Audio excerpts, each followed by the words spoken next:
integrador, iremos entrevistar 2 professores da faculdade. Nossa entrevista terá como objetivo principal elucidar a respeito da prática desportiva e como esta pode ajudar na inclusão social de menores infratores. Para isso, com o objetivo de demonstrar para a sociedade as 2 vertentes, jurídica e psicológica, convidamos 2 profissionais, um do direito e da psicologia. Para a entrevista da psicologia, convidamos a professora Marília Saraiva, especialista em clínica psicanalítica nas instituições de saúde e ciências criminais, com contributos da psicanálise, coordenadora da saúde mental, álcool e outras drogas no município de Pará de Minas. A prática esportiva contribui tanto para o desenvolvimento motor como para o desenvolvimento cognitivo e, como em muitos exemplos conhecidos, é capaz de abrir oportunidades para a vida toda. No que tange à adoção de uma política pública mais efetiva e abrangente, com as ferramentas e os meios com os quais as instituições responsáveis pela reinserção desses jovens infratores possuem hoje, no seu ponto de vista, quais os caminhos possíveis para a socioeducação através do esporte nos centros socioeducativos? Bom, então vamos lá. A gente está falando de diversos temas, diversos conceitos que precisam ser analisados e a gente propor uma reflexão sobre. Primeiro, quando a gente fala de política pública, a gente precisa compreender que existe uma vulnerabilidade, uma demanda e que a partir de um diagnóstico a gente vai pensar, a gente vai criar alternativas para diminuir as demandas de vulnerabilidade. Então a gente está pensando numa vulnerabilidade de menores infratores, né, que é o tema da pergunta. Quando a gente fala em menor infrator, primeiro eu preciso perguntar qual foi a infração? Qual foi o ato infracional? Porque alguém que comete um ato infracional, né, de estupro é diferente de alguém que iniciou no tráfico, é diferente de alguém que agrediu a mãe. Eu preciso avaliar esse sujeito frente à motivação dele para gerar um comportamento. Quando a gente fala de psicologia jurídica, a gente fala de análise da personalidade. Personalidade é um conceito complexo, tem inúmeras definições, e aí a gente precisa compreender que a personalidade de um indivíduo, ela vai gerar um comportamento. Esse comportamento é motivado por algo, né? Essa ação que gera o comportamento. Então, se eu estou falando de menor infrator, eu preciso analisar que menor infrator é esse. E aí, quando eu particularizo, eu retiro eu vou construir políticas públicas para diminuir a vulnerabilidade de menores infratores e diminuir a criminalidade. Eu preciso escutar esses sujeitos. Eu preciso ter um trabalho de diagnóstico no território. Esses menores infratores, eles moram aonde? Quais são os vínculos familiares?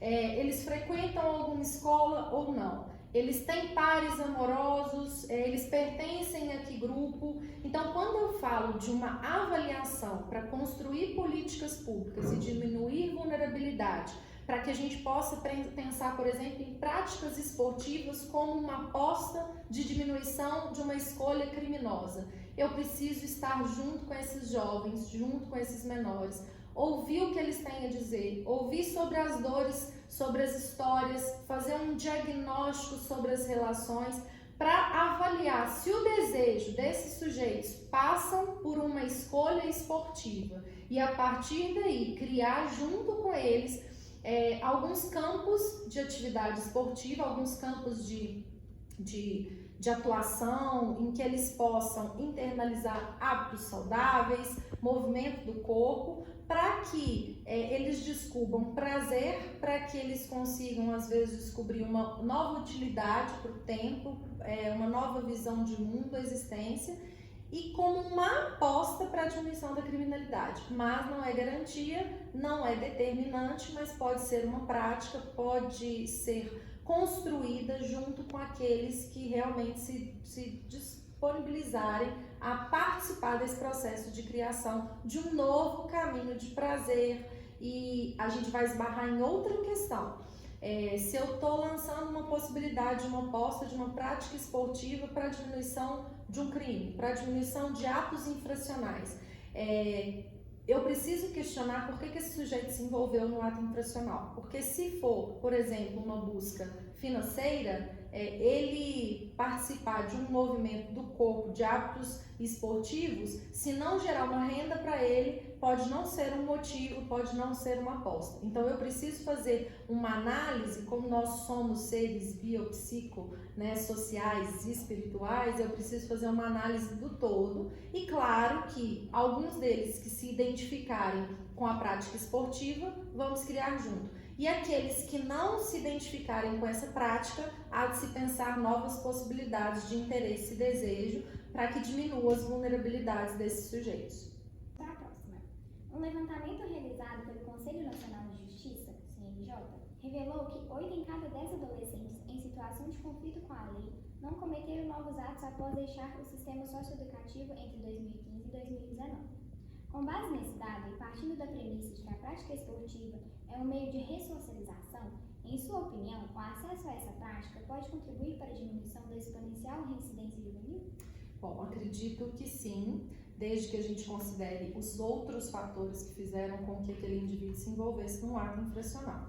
Quando a gente fala de reincidência, e a gente precisa avaliar que quando a gente está tratando de jovens e que envolveram em um ato infracional e que são colocados em instituições onde eles têm uma possibilidade de uma educação sobre valores, princípios, novas possibilidades de criar uma fonte de renda, novas possibilidades de ressignificar suas histórias, sua relação com o mundo, sua relação com o pai, mãe, com o próprio crime, os modelos mentais que eles construíram frente às histórias deles, com quem que eles se identificam. Quanto mais cedo os jovens têm essa oportunidade de iniciar processos de autoconhecimento, de ter maiores momentos de práticas de esporte, práticas culturais, práticas educativas, arte, isso pode, né, uma aposta em que novas construções, novos ideais, novas possibilidades de escolhas mais saudáveis aconteçam.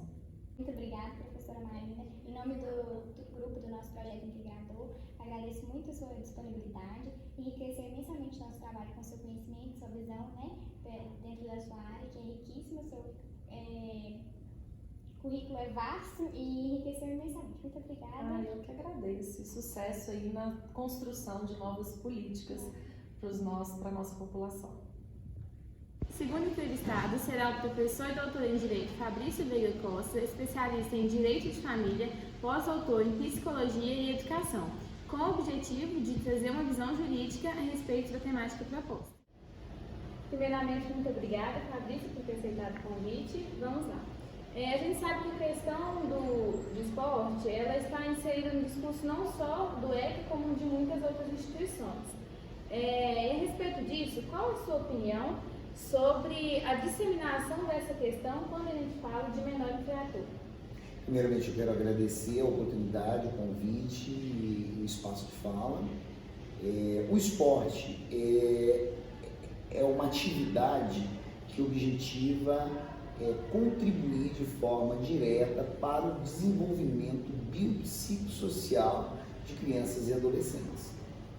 Especificamente quando falamos em menor infrator que está em regime de internação, o esporte é uma forma de contribuir de maneira direta para o processo ressocializador referente àquele menor que cometeu algum ato infracional, assim como a educação.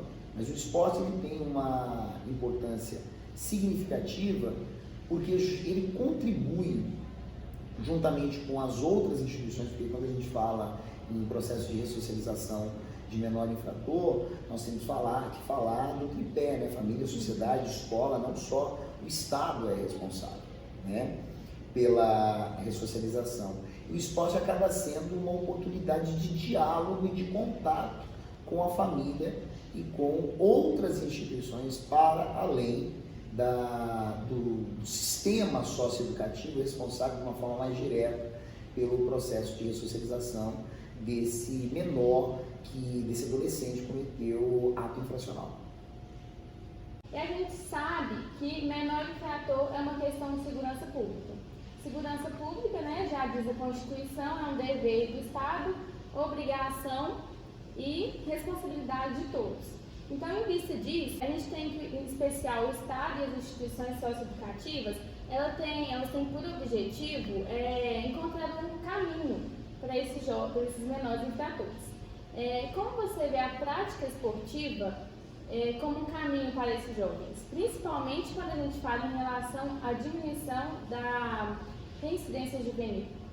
Olha, a primeira coisa que nós precisamos pensar na sociedade brasileira não é como tratar o menor infrator, é saber por que existem menores infratores. É uma responsabilidade direta da sociedade, do Estado, da família, da escola, a prática de ato infracional pelos menores. Porque se esses menores foram para o campo da criminalidade, da delinquência infanto-juvenil, é porque nós precisamos pensar onde uma dessas instituições, onde essas estruturas sociais falharam, né? E o esporte, ele não é só importante no que atinge ao cumprimento do período de internação. Eu acho que política pública de recreação e de estímulo à prática desportiva é importante para prevenir atos infracionais. Prevenir no sentido de dar um sentido de vida para esse menor, garantir um desenvolvimento biopsicossocial para esse menor, procurando prevenir e evitar que ele vá para o campo da delinquência juvenil.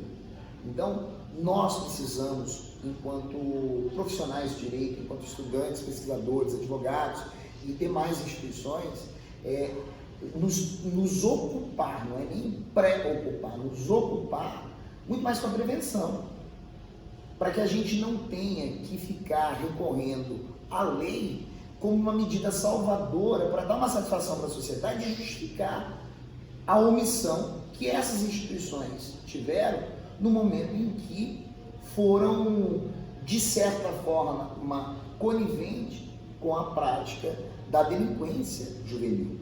Então, o esporte, políticas públicas de recreação, de esporte, isso tem significativa importância, não só na prevenção, como também no processo de ressocialização desse adolescente que está em regime de internação. Com certeza. Bom, com isso a gente encerra o nosso trabalho. Cabeça, eu quero te agradecer em nome de todos os integrantes do Projeto Integrador, pela sua disponibilidade, pelas palavras, com certeza apresentou muito o nosso trabalho. Muito obrigado e parabéns à iniciativa do grupo. Eu acho que formação acadêmica não é só com ensino, né? É com pesquisa e extensão, e a FAPAM desenvolve isso com excelência. Obrigado.